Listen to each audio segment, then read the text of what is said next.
তো হ্যালো বন্ধুরা, সবাই আশা করি ভালো আছো। আবার একটি ধামাকাদার ব্লগ নিয়ে তোমাদের মধ্যে চলে এসেছি। আর এই ব্লগটা হচ্ছে তারকেশ্বর ভ্রমণ। তো আমি তারকেশ্বরে রওনা দিয়েছি। দেখো, আমি অবশেষে লঞ্চে উঠে গেলাম। লঞ্চ থেকে ওপারে গিয়ে নামবো। আর এই ঘাটটার নাম ছিল মনিরামপুর ফেরিঘাট।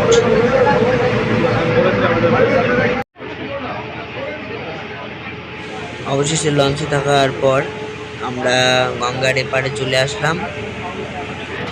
শেওড়াফুলি ঘাটে আমরা চলে আসলাম। তো লঞ্চের মধ্যে এখনো প্রচুর লোক বন্ধুরা। এখন তীর্থযাত্রীরা সবাই মিলে আসবে শ্রাবণ মাসে। এই 4টে সোমবার পরে, এই 4টে সোমবারে সব জায়গা থেকে এই তীর্থযাত্রীরা আসবে। লঞ্চ থেকে নামার পরে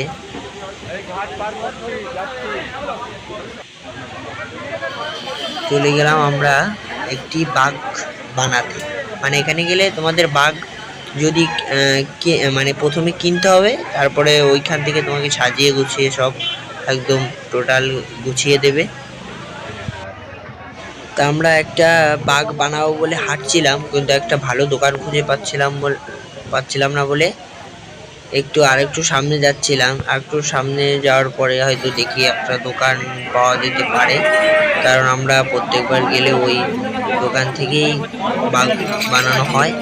ওই দাদাটার দোকানেই যাব।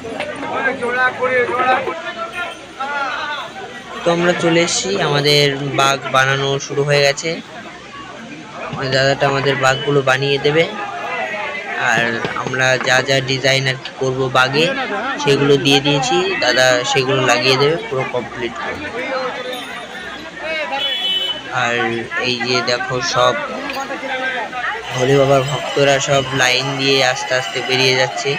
আর আমি এখন চলে আসলাম নিমাই তীর্থের ঘাট, যেখানে আমরা এখন স্নান করে গঙ্গার থেকে স্নান করে আমরা রওনা দেব তারকেশ্বরের উদ্দেশ্যে।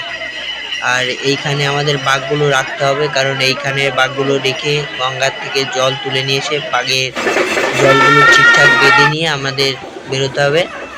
আর অবশেষে আমরা সব লাইন দিয়ে দিয়েছি। দেখো, প্রথম থেকেই প্রচুর লাইন পড়ে গেছে। দেখা যাক আস্তে আস্তে কতদূর এগোতে পারি। তোমরা ভিডিওটা সম্পূর্ণ দেখতে থাকো।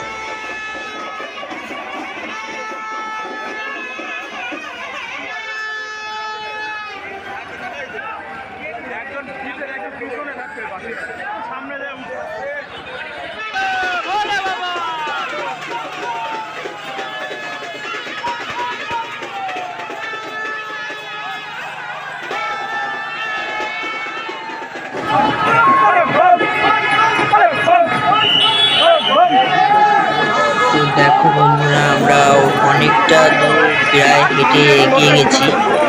আমরা ওই শেওড়াফুলি ঘাট থেকে প্রায় 18 কিলোমিটার হেঁটে ফেলেছি প্রায়। আর আমরা এখন এই যে ডাকাত কালীবাড়িতে ঢুকলাম। এই ডাকাত কালীবাড়ি খুব জাগ্রত কালীবাড়ি। তোমরা তো নাম শুনেছ হয়তো, কিন্তু দেখোনি। কিন্তু আমার এই ভিডিওতে আজকে তুলে ধরেছি, তোমরা দেখে নাও এই ডাকাত কালীবাড়ি।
আর